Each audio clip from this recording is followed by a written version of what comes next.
আমার মেঘলা আকাশ, এতদিন কোথায় ছিলে? এত যে রাত্র দিনে ডাকছে সবাই মিলে, চোখে জল ছুটছে নোনা, কিছু কি তাই মানা? দিয়ে যাও এক ঘটি জল আমাদের শুকনো বিলে। ও আমার মেঘলা আকাশ, এতদিন কোথায় ছিলে? ও আমার মেঘলা আকাশ, তুমি কি সেই মেঘলা ঝরাতে সেই পদ্মায় জল ভরাতে যেই মেঘনা, সেই ধারা কোথায় গেল? তুমি কি অন্ধ হলে? আমাদের ত্যাগ করেছ? আমাদের মন্দ হলে, আমরা মন্দ হলে ভালো আর হই কি করে? দুফোঁটা জল না পেলে। ও আমার মেঘলা আকাশ, এতদিন কোথায় ছিলে? দর্শক, লম্বা একটা সময় ধরে এত বেশি গরম ছিল, সামনে আবহাওয়া কতটা পরিবর্তন হবে সে বিষয়টা তো আমরা জানি না, কিন্তু গতকাল থেকে কিন্তু কিছুটা প্রশান্তির বাতাস আমরা দেখতে পাচ্ছি। শঙ্খ ঘোষের মেঘ কবিতা দিয়ে শুরু করলাম আজকের সকাল 24। বৈশাখের শেষে এসে প্রকৃতি তার রুদ্র রূপে উত্তাপ ছড়াচ্ছে। তাপপ্রবাহ বয়ে যাচ্ছে বিভিন্ন জেলার উপর দিয়ে, আমাদের মতো হাঁসফাঁস করছে প্রকৃতির প্রতিটি প্রাণ। বৈশ্বিক জলবায়ুর প্রভাব দিন দিন রূঢ় করে তুলছে ধরিত্রী। আমরা প্রকৃতির যত্ন নিলেও ধরিত্রীও সবুজের স্নিগ্ধতা ছড়াবে বুকে, প্রশান্তি ছড়াবে প্রাণে। সকলের সুস্থতা কামনায় শুরু করছি আজকের সকাল। শুভ সকাল, আমন্ত্রণ জানাচ্ছি সকাল 24-এ। আজ সোমবার 29 বৈশাখ 1432 বঙ্গাব্দ এবং 12 মে 2025 খ্রিস্টাব্দ। আপনাদের সাথে আছি আমি নিকিতা নন্দিনী। দর্শক, সকালবেলা থেকেই কিন্তু ঢাকাতে আকাশ কিছুটা মেঘলা আমরা দেখতে পাচ্ছি, হালকা বাতাস রয়েছে। আমরা একটু ঢাকার বাইরেও দেখে আসতে চাই, আমরা চলে যেতে চাই কুড়িগ্রামে, একটু যশোর থেকেও ঘুরে আসতে চাই। রাত থেকেই প্রশান্তির বৃষ্টি হচ্ছে বিভিন্ন জেলায় এবং কুড়িগ্রাম থেকে যুক্ত হচ্ছেন আমাদের সহকর্মী গোলাম মাওলা সিরাজ। চলে যাচ্ছি তার কাছে। সিরাজ, আপনাকে শুভ সকাল, নিশ্চয়ই ভালো আছেন। রাত থেকে আসলে কুড়িগ্রামে বৃষ্টি হচ্ছে, এখনো মনে হয় ফোঁটা ফোঁটা বৃষ্টি পড়ছে। কি অবস্থা বলুন সেখানে, এবং সেখানে মানে কিছুটা স্বস্তি এলো কিনা সেটিও জানতে চাই। নিকিতা, শুভ সকাল। এখন আসলে সবকিছু মিলে যে আজকে সকালটা যদি বলি, আজকে সকালটা কিন্তু সুন্দর একটি সকাল ছিল কুড়িগ্রামের মানুষের জন্য। কারণ যেমনটা বলছিলেন, কালকে রাত 9টা 9:30টার পর থেকেই কিন্তু সারা রাতেই মুষলধারে বৃষ্টি হয়েছে কুড়িগ্রামের বিভিন্ন এলাকায়, এবং আজকে সকাল পর্যন্ত সেই বৃষ্টি কিন্তু ছিল। এখনো কোথাও কোথাও গুড়ি গুড়ি বৃষ্টি আছে, এবং আমি যেখানে আছি এই এলাকাতেও কিন্তু এখনো গুড়ি গুড়ি বৃষ্টি। সবচেয়ে বড় বিষয় সেটি হচ্ছে যে আকাশে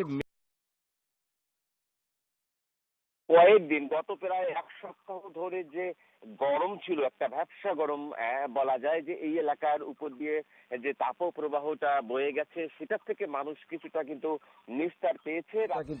নিস্তার পেয়েছে রাতের বৃষ্টির কারণে। যেমন গতকাল কিন্তু কুড়িগ্রামে তাপমাত্রা ছিল 34.5 ডিগ্রি সেলসিয়াস, এবং তার আগের দিন কিন্তু এখানকার তাপমাত্রা উঠেছিল 38.5 ডিগ্রি সেলসিয়াসে। তো এই গত দুদিন থেকে তারও আগের দুদিন পর্যন্ত কিন্তু কুড়িগ্রামে যে গরম ছিল তাতে কিন্তু মানুষের হাঁসফাঁস অবস্থা একটা উঠেছিল। একই সাথে জানেন যে এখন কিন্তু ধান কাটা মাড়াইয়ের মৌসুম চলছে। ঠিক এই সময়টাতে এই যে গরম, এই গরমে কিন্তু অনেকটা বিপাকে পড়েছিল এখানকার মানুষরা। বিশেষ করে কৃষক যারা রয়েছেন তারা ধান কাটে ব্যস্ত থাকেন এই সময়টা। বা যেহেতু এখন বৈশাখ, মাঝে মাঝে কিন্তু কাল বৈশাখীরও হানা আমরা দেখেছি কুড়িগ্রামে। তো সেই জায়গাটায় যে ক্ষেতের যে পাকা ধান আছে এটাও কিন্তু তুলতে অনেকে ব্যস্ত, কারণ যে কোনো মুহূর্তে আবারও কাল বৈশাখী এসে কিন্তু ধান নষ্ট করে দিয়ে যেতে পারে। কিন্তু এই জায়গাটায় ভাত ছাড়ছিল কিন্তু গরম। এই গরমের কারণে শ্রমিক পাওয়া যাচ্ছিল না, এমনটাও কিন্তু আমরা কৃষকদের কাছ থেকে শুনছিলাম। এবং যারা ধান কাটা মাড়াইয়ের চেষ্টা করছিল তারাও কিন্তু বলছিল যে একটু তাদের দাম বা খরচা একটু বেশি পড়েছে, যেহেতু শ্রমিক পাওয়া যাচ্ছিল না, অনেকেই কিন্তু মাঠে যাচ্ছিল না। সবকিছু মিলে। আর অন্যান্য বিষয়ে যদি বলি যে সব প্রকৃতি থেকে শুরু করে মানুষ সবাই কিন্তু গত কয়েকদিনের যে গরম, এই গরমে নাজেহাল হয়েছিল। সেখান থেকে গত রাত থেকে অনেকটা বৃষ্টি, এবং স্থানীয় আবহাওয়া অফিস আমাদেরকে যেটা বলছে যে আজ থেকে বা আগামীকাল থেকে কিন্তু এই টানা বৃষ্টি হতে পারে। মাঝে মাঝে 2-1 দিন যে বৃষ্টি না থাকলে তখন তাপমাত্রা একটু আবারও বাড়তে পারে। তবে এরপর থেকে আসলে টানা যে গরম বা টানা তাপপ্রবাহ এটা কিন্তু নাও থাকতে পারে এই এলাকায়, এমনটাই কিন্তু বলছে স্থানীয় যে আবহাওয়া অফিস। নিকিতা। গোলাম মোল্লা, অসংখ্য ধন্যবাদ আপনাকে। দর্শক, আমাদের সহকর্মী জানাচ্ছিলেন কুড়িগ্রামের খবরাখবর, সেখানে বৃষ্টি হচ্ছে। আমরা একটু যশোরেও ঘুরে আসতে চাই। সেখান থেকে সরাসরি যোগ দিচ্ছেন আমাদের সহকর্মী তৌহিদুর রহমান। তৌহিদুর রহমান, শুভ সকাল আপনাকে। কুড়িগ্রামের খবর জানছিলাম, সেখানে রাত থেকে বৃষ্টি হচ্ছে। যশোরের খবরও একটু জানতে চাই, কারণ যশোরের প্রচণ্ড গরমে ভয়ানক হাঁসফাঁস অবস্থা ছিল। সাধারণ মানুষের এখন কি অবস্থা? আবহাওয়ার আপডেটের সাথে সাথে সাধারণ মানুষের সাথে কথা হলো কিনা, তারা কি বলছেন? মানে কুড়িগ্রামে যে একটু স্বস্তি এসছে, সেই স্বস্তিটা যশোরেও এলো কিনা? আসলে যশোরে এখনো স্বস্তি আসেনি, বরং এ পর্যন্ত বৃষ্টি দেখা যায়নি। গত কদিন ধরেই যশোরে 38 ডিগ্রি থেকে 40 ডিগ্রির মধ্যে তাপমাত্রা বিরাজ করছে, এবং তাপমাত্রা যেটা আবহাওয়া অফিস বলছে যে তাপমাত্রা যেটা এখানে অনুভূত হচ্ছে কিন্তু তার থেকে আরো কয়েক ডিগ্রি বেশি, অর্থাৎ তীব্র গরম এবং রোদের তাপে মানুষের জীবন যাপন অবস্থা একেবারে নাকাল অবস্থায় দাঁড়িয়েছে। এবং গতকাল যশোরের সর্বোচ্চ তাপমাত্রা দাঁড়িয়েছিল 40.2 ডিগ্রি সেলসিয়াস। আজকে এখন সকালের কারণে কিছুটা বাতাস এবং সূর্যের তীব্রতা না বৃদ্ধির কারণে গরম কিছুটা অনুভূত হচ্ছে, কিন্তু বেলা বাড়ার সাথে সাথেই প্রতিদিনই গরম বাড়ছে, এবং এই অবস্থা কিন্তু থাকছে একেবারে সন্ধ্যার পর্যন্ত। রাতেও যে তাপের খুব একটা তারতম্য হচ্ছে তা কিন্তু না। এবং এবছর কিন্তু মৌসুমের শুরু থেকে, অর্থাৎ বৈশাখ থেকে এই অঞ্চলে তীব্র তাপদাহ বিরাজ করছে, যার ফলে জনজীবনে নানা ধরনের বিরূপ প্রভাব পড়ছে। বিশেষ করে শ্রমজীবী মানুষ যারা মাঠে কাজ করে, মাঠে ঘাটে এবং রাস্তায় কাজ করে, তাদের অবস্থা কিন্তু খুবই শোচনীয়। একই সাথে আমরা খোঁজ নিয়েছি স্বাস্থ্য কেন্দ্রগুলোতে, সেখানেও কিন্তু রোগীদের ভিড় বাড়ছে। পানি শূন্যতা সহ গরমজনিত নানা রোগে আক্রান্ত হয়ে মানুষ আসছে, বিশেষ করে শিশু এবং বৃদ্ধদের সংখ্যা বাড়ছে। আমরা যশোর জেনারেল হাসপাতালের ডায়রিয়া ওয়ার্ডে আমরা খবর এবং মেডিসিন ওয়ার্ডের যে খবর আমরা সকালে পেয়েছি, সেখানে বেডের থেকে রোগীর সংখ্যা কিন্তু বেশি, এবং তারা স্বাস্থ্য বিভাগের যে চিকিৎসকরা বলছেন যে এটা গরমজনিত কারণেই হচ্ছেন। তারা পরামর্শ দিচ্ছেন যে এই তীব্র গরমে ছায়ার মধ্যে থাকার জন্য, এবং পানি বেশি করে পানি খাওয়ার জন্য, এবং তরল খাবার খাওয়ার জন্য, ঢিলাঢালা পোশাক পরার জন্য। একই সাথে ফসলের মাঠে যারা কাজ করছেন তাদের অবস্থাও কিন্তু খুব ভয়াবহ। যদিও কৃষি বিভাগ বলছে যে গরমের কারণে ফসলের তেমন কোনো ক্ষতির খবর তাদের কাছে নাই। কৃষকরাও তেমন অভিযোগ করছেন না, তারা বলছেন কাজের ক্ষেত্রে তাদের খুবই অসুবিধা পোহাতে হচ্ছে, এবং গরমের কারণে ফসলের কোনো ক্ষতি হচ্ছে না। তবে এই গরমের প্রভাবে যে শিলাবৃষ্টি হয়েছে, সেখানে কিন্তু বড় ধানের ক্ষতি হয়ে গেছে। ধন্যবাদ আপনাকে। দর্শক, আমাদের সহকর্মী তৌহিদুর রহমান জানাচ্ছিলেন গরমের কথা, এবং তিনি কিন্তু বলছিলেন যে চিকিৎসকরা এই সময়ে যেই বিষয়গুলো রয়েছে, পানি খাওয়া, ছায়াতে থাকা, এগুলোর দিকে সতর্ক থাকতে বলেছেন। এবং একই সাথে যেহেতু ঢাকায় আজকে বৃষ্টির সম্ভাবনা রয়েছে, আপনারা যখন বাড়ি থেকে বের হবেন সে বিষয়টি মাথায় রেখে সমস্ত সতর্কতা নিয়েই নিশ্চয়ই বের হবেন। এবারে দেখে নেব গেল 24 ঘন্টার আবহাওয়ার তথ্য এবং আজকের আপডেট।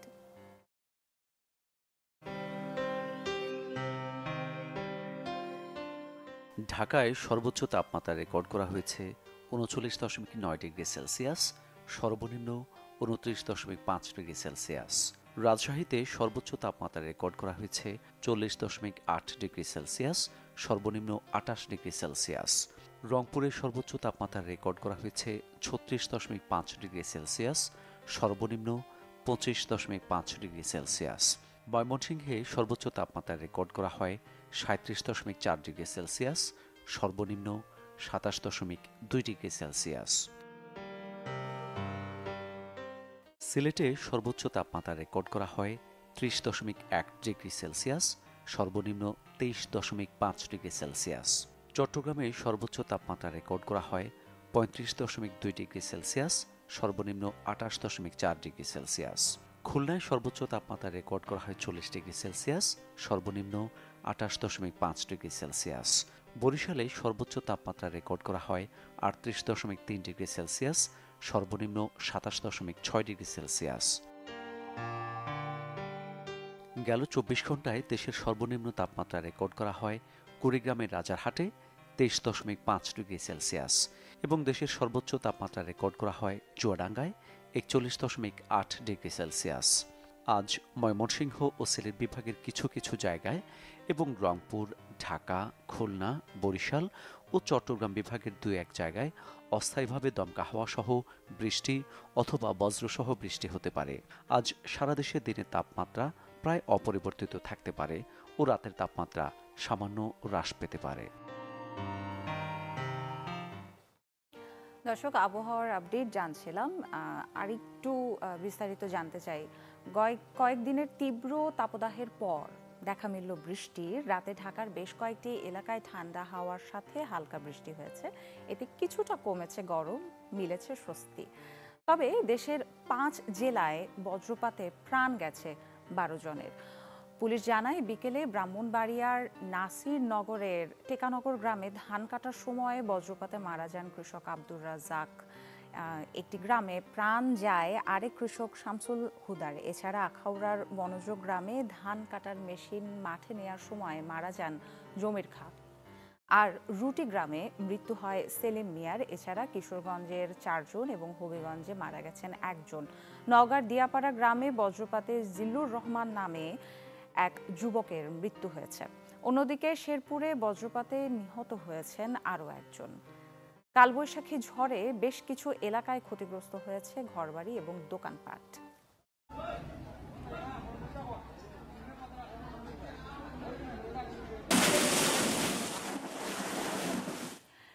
এ পর্যায়ে আজকের পত্রিকার খবরগুলো একটু এক নজরে দেখে নিতে চাই। আমার হাতের আজকের পত্রিকাগুলো রয়েছে, কয়েকটি পত্রিকা রয়েছে। শুরুতে রয়েছে সমকাল। আমি একটু সমকালের যেই প্রথম পাতার খবরগুলো রয়েছে সেগুলোতে চোখ বুলিয়ে আসতে চাই। প্রথম পাতায় দেখতে পাচ্ছি রাজনৈতিক দলগুলো নিজেদের সুবিধা মতো সংস্কার চায়, এই শিরোনামে একটি খবর রয়েছে। অর্থাৎ রাজনৈতিক দলগুলো সংবিধান সংস্কারে একমত হলেও তা চাইছে নিজেদের মতো করে। এছাড়াও বিএনপি বলছে সংখ্যানুপাতিক নির্বাচনে তারা রাজি নয়। এছাড়াও রয়েছে ব্যাংকের মালিকানা হস্তান্তরের ক্ষমতা পেল সরকার, নিষ্পত্তির জন্য কেন্দ্রীয় ব্যাংকের তত্ত্বাবধানে আলাদা তহবিল হবে। আওয়ামী লীগের নিষিদ্ধের ইস্যু, বলা হচ্ছে নির্বাচন বিলম্বের শঙ্কা বিএনপির। আর একটু নিচে যদি যাই, দেখতে পাচ্ছি কাশ্মীর ইস্যু রয়েছে। ভারত পাকিস্তান সংঘাত, কাশ্মীর ইস্যুতে কাজ করার প্রস্তাব দিলেন ট্রাম্প। আরও একটি খবর শেয়ার বাজারের, বলা হচ্ছে বিদেশি বিশেষজ্ঞ দিয়ে সংস্কার করা হবে শেয়ার বাজার। এই ছিল মোটামুটি প্রথম পাতার মূল খবরগুলো সমকালের পরেই আমার হাতে রয়েছে প্রথম আলো। আমি একটু প্রথম আলোর প্রথম পাতাগুলো দেখে আসতে চাই। প্রধানমন্ত্রীর ক্ষমতা কমানো জরুরি, এই শিরোনামে একটি খবর দেখতে পাচ্ছি। সংবিধান সংস্কার আলোচনা, অর্থাৎ নাগরিক জোটের 7 প্রস্তাব নিয়ে আলোচনা করেন আসিফ নজরুল, আলী রিয়াজ সহ বিভিন্ন রাজনৈতিক দলের প্রতিনিধিরা। আর একটু নিচে যদি যাই, সন্ত্রাসে জড়িত ব্যক্তি সংগঠনের কর্মকাণ্ড নিষিদ্ধে নতুন বিধান। উপদেষ্টা পরিষদে খসড়া অনুমোদনের পর সন্ত্রাস বিরোধী অধ্যাদেশ জারি, আওয়ামী লীগের কার্যক্রম নিষিদ্ধের প্রজ্ঞাপন যে কোনো সময়। এর পাশেই রয়েছে বিএনপির মহাসচিব বলেছেন বিবৃতিতে, বিলম্বে হলেও আওয়ামী লীগের বিষয়ে সঠিক সিদ্ধান্ত। যুদ্ধবিরতির পর আলোচনায় সিন্ধু পানি চুক্তি, এই খবরটিও স্থান পেয়েছে প্রথম আলোর প্রথম পাতাতেই। প্রথম আলোর পরে আমার কাছে কালের কণ্ঠ রয়েছে, একটু কালের কণ্ঠ দেখে নেই। কালের কণ্ঠর প্রথম পাতার খবরগুলো, এখানেও ভোটেও নিষিদ্ধ আওয়ামী লীগ, বলা হচ্ছে সরকারি প্রজ্ঞাপন পেলেই বৈঠকে বসবে ইসি। এর সাথে পুঁজিবাজারের স্থিতিশীলতার কথা বলা হচ্ছে। স্থিতিশীলতা নিশ্চিত করতে প্রধান উপদেষ্টার 5 নির্দেশনা। এছাড়াও রয়েছে দল সংগঠন নিষিদ্ধের ক্ষমতা পেল আন্তর্জাতিক অপরাধ ট্রাইব্যুনাল। যদি প্রথম পাতার আরেকটু নিচে যাই, বড় আন্দোলনের পথে রাজস্ব কর্মকর্তারা, এনবিআর 2 ভাগ, বলা হচ্ছে ভারতের চক্রান্ত দেখছেন সংশ্লিষ্ট ব্যক্তিরা, ভেস্তে যেতে পারে ভবিষ্যৎ সংস্কার, পরামর্শক কমিটির সুপারিশের তোয়াক্কা নেই। আইন উপদেষ্টার খবরটিও রয়েছে এখানে। সংবিধান সংস্কার শেষ হতে কমপক্ষে 2 বছর লাগবে বলছেন তিনি। এই ছিল মোটামুটি কালের কণ্ঠের প্রথম পাতার যে মূল খবরগুলো, সেগুলো একটু দেখে নিলাম। এরপরে আমার হাতে রয়েছে দৈনিক ইত্তেফাক। ইত্তেফাকের প্রথম পাতাও দেখতে চাই। রাজনৈতিক দল নিষিদ্ধ করতে পারবে ট্রাইব্যুনাল, এই খবরটিও রয়েছে প্রথম পাতাতেই। এছাড়াও সন্ত্রাস বিরোধী অধ্যাদেশের খসড়া অনুমোদন, সন্ত্রাসী কার্যক্রমে জড়িত ব্যক্তি ও সত্তার কার্যক্রমও নিষিদ্ধ করা যাবে। শেয়ার বাজারের বিষয়টি এসছে। শেয়ার বাজারের উন্নয়নে প্রধান উপদেষ্টার 5 নির্দেশনা, সে খবরটিও রয়েছে দৈনিক ইত্তেফাকের প্রথম পাতাতেই। এছাড়াও আরেকটু নিচে যদি যাই, প্রথম পাতার উপদেষ্টা মাহফুজ তিনি বলেছেন যুদ্ধাপরাধের সহযোগীদেরও ক্ষমা চাইতে হবে, এই শিরোনামে এই খবরটিও দেখতে পাচ্ছি। বিএনপির মহাসচিবের খবরটিও আছে দৈনিক ইত্তেফাকে। আমি একটু পরের আমার হাতে যে পত্রিকাটি রয়েছে যুগান্তরের প্রথম পাতাতেও দেখছি নিষিদ্ধের সিদ্ধান্তে আমরা আনন্দিত, মির্জা ফখরুল বলেছেন। অর্থাৎ আওয়ামী লীগের সাংগঠনিক কার্যক্রম নিষিদ্ধে অন্তর্বর্তীকালীন সরকারের নেওয়া সিদ্ধান্তকে সঠিক বলে মনে করছে বিএনপি। নাগরিক প্রত্যাশার প্রতিফলন ঘটেছে, আরও একটি খবর। সরকারকে সাধুবাদ সব রাজনৈতিক দলের। আওয়ামী লীগের কার্যক্রম নিষিদ্ধ শিরোনাম, হাসিনার ভুলেই সব শেষ। দর্শক, এই ছিল মোটামুটি আজকের যেই খবরের কাগজগুলো রয়েছে, সেই খবরের কাগজের প্রথম পাতার প্রধান খবরগুলো একটু দেখে নিলাম। এবারে সকাল 24 একটি ছোট্ট বিরতি নিতে চাই, সঙ্গেই থাকুন।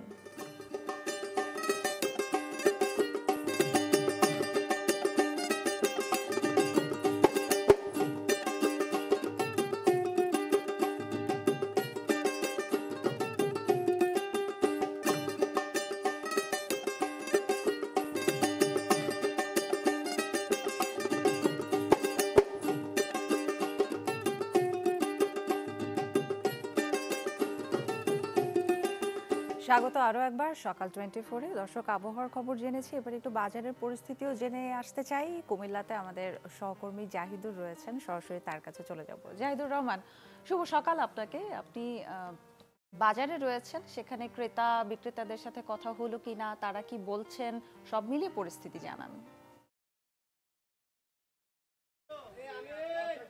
নিকিতা, আমি এখন দাঁড়িয়ে আছি কুমিল্লা রাজগঞ্জ বাজারে, যেখানে আসলে ভোর থেকেই শুরু হয় পাইকারি যে কেনা বেচার হাট। সেখানে সবজি বাজার যেটা এখানকার, সেই সবজির বাজারে আমরা আজকে এসে দেখেছি যে এখানে সবজির বাজারে অনেক দাম কমই রয়েছে বলা যায়, এবং যে পণ্যগুলো বিক্রি হচ্ছে এটা নিয়ে আসলে কিন্তু কৃষকরা বেশ হতাশ।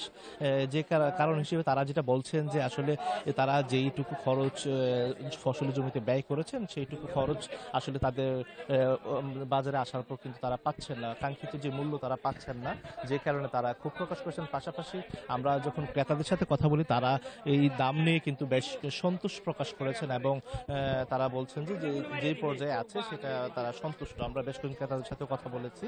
বিশেষ করে আমাদের এই কুমিল্লা রাজগঞ্জ বাজারে আপনার আজ ঢেঁড়স বিক্রি হচ্ছে 25 টাকা কেজি পাইকারি, বেগুন 30 টাকা, আলু 15 টাকা, লেবু এক হালি 20 টাকা।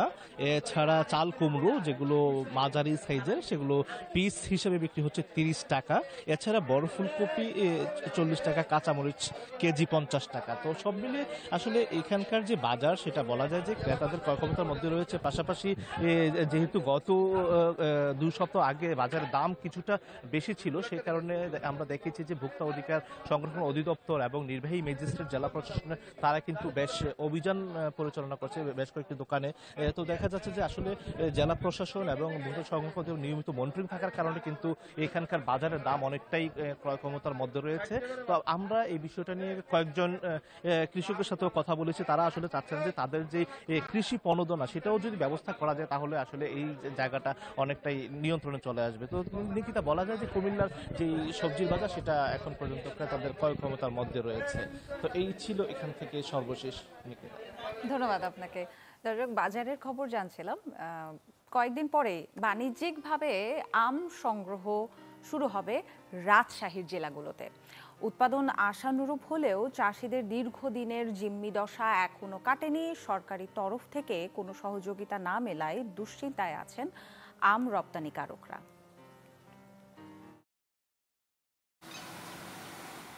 আকাশশূন্যতা থেকে দেখে বনের মতো মনে হলেও এগুলো আসলে আমবাগানের ছবি। রাজশাহী অঞ্চলের এই আমের রাজ্য থেকে কয়েকদিন পরই বাহারি জাতের সুমিষ্ঠ আম পাড়ি জমাবে দেশ দেশান্তরে। কিন্তু আম উৎপাদনে বরাবরের সাফল্য ফিকে হয়ে যায় স্থানীয় ও বৈশ্বিক বাজারে আম পৌঁছানোর নানা জটিলতায়। চাষিরা বলছেন একমনে তাদের আম দিতে হয় 52 থেকে 54 কেজি, কিন্তু দাম পান 40 কেজিরই। পাইকারদের নির্ধারিত মূল্য নিয়ে দর কষাকষির সুযোগ নেই তাদের। এছাড়া হাটবাজারের অব্যবস্থাপনা তো আছেই। এটা আড়তদার সমিতি আছে, কিন্তু কৃষকের তো এরকম সমিতি নাই। যে কৃষক যে না আমরা আমটা বিক্রি করবো না এই দামে কিংবা এই আমাদের প্রোডাকশন খরচ এত পড়ছে, এইটা তো না। আমের বাজার বসার জন্য আমাদের যেমন একটা আলাদা বাজার থাকে, এইরকমভাবে আলাদা বাজার এবং সেটা ফাঁকা জায়গা এবং সেখান থেকে মেইন সড়কে আসার একটা যোগাযোগ ব্যবস্থাটা যেন ভালো হয়, এইরকম জায়গাতে আলাদাভাবে আমের একটা বাজার বসানো খুবই জরুরি। তো ওরা যেটা নির্ধারণ করে দেয় সেটাই, যদি বলে 52 কেজি দেবো তাই 52 কেজিতে, কখনো অনেক জায়গায় আমি দেখেছি আমের কালার একটু খারাপের জন্য দাম দর হয়ে গেছে 52 কেজি দেবো, সেখানে যে ঢালতে গিয়ে 54 কেজিতে নিয়ে নেয়। প্রতি বছর লাখ লাখ টন আম রপ্তানি হলেও সরকারি সহযোগিতা থেকে বঞ্চিতই বলা যায় আম চাষিরা। চড়া প্যাকেজিং খরচ ও বিমান ভাড়া নিয়েও আছে বিস্তর অভিযোগ। বিদেশে রপ্তানির ক্ষেত্রে বিমান ভাড়া এবং ভালো প্যাকেজিংয়ের ক্ষেত্রে শুল্কমুক্ত প্যাকেজিং, ব্যাগিং এসব যদি একটু কমানো যায়, সেক্ষেত্রে উদ্যোক্তারা আরও বেশি করে আম চাষের দিকে এবং কৃষিপণ্য চাষ করে এবং রপ্তানি করে অবশ্যই ভালো কিছু করবে। যে রাজশাহীর দিকে যে একটা VST paper head treatment plan করা যায়, সমন্বিত প্যাকিং হাউস করা যায়, কোয়ারেন্টাইন ফ্যাসিলিটি এখানে ডেভেলপ করা যায়, প্যাকেজিং যদি এখানে হয়, রাজশাহী এয়ারপোর্ট আছে, আমরা যদি এখান থেকে কার্গোতে করে আমগুলো পাঠাতে পারি, তাহলে কিন্তু প্রচুর একটা সম্ভাবনা। স্থানীয় ও বৈশ্বিক বাজারে আম বিক্রির জটিলতা নিরসনে সব ধরনের সহযোগিতার আশ্বাস কৃষি কর্মকর্তার। আর আম শিল্পের দিকে নজর আরও বাড়ানোর দাবি অর্থনীতিবিদদের। প্রত্যেক বছরই আম বাজারে সময় এক শ্রেণীর মধ্যস্বত্বভোগী সৃষ্টি হয়। সেই মধ্যস্বত্বভোগীরা যেন কৃষকদের ঠকাতে না পারে, তারা যেন ন্যায্য মূল্য এবং ন্যায্য যেটা ওজন সেটা যেন সঠিক থাকে, সেই বিষয়ে আমরা কাজ করব। যদি শিল্প কারখানা গড়ে ওঠে আম বা এরকম ফলের উপর ভিত্তি করে, যে শিল্পগুলো যেমন জুস, চকলেট অথবা আরও জেলি ইত্যাদি, এই ধরনের শিল্প যদি গড়ে তুলতে পারে, তাহলে হয়তো আম চাষিরা সেখানেও সাপ্লাই দিতে পারবে। এভাবে চাষিরা তাদের ক্ষতি থেকে রক্ষা পেতে পারে। এই মৌসুমে রাজশাহীর 8 জেলায় অন্তত 12,000 কোটি টাকার আম বাণিজ্যের সম্ভাবনা দেখছে কৃষি সম্প্রসারণ অধিদপ্তর। হারুন রশিদ চৌধুরী, চ্যানেল 24, নওগাঁ। দর্শক, আরও একবার মনে করিয়ে দিতে চাই, আজকের আবহাওয়ার আপডেট কিন্তু বলছে যে ঢাকায় দুপুরেও বৃষ্টি হতে পারে। সেটি মাথায় রেখে আপনারা যার যার বাড়ি থেকে বের হবেন। গরমের অস্বস্তি কিছুটা কমবে এমন প্রত্যাশা নিয়েই আজকের সকাল 24 শেষ করতে চাই। সবাই খুব ভালো থাকুন, সুস্থ থাকুন, বিদায়।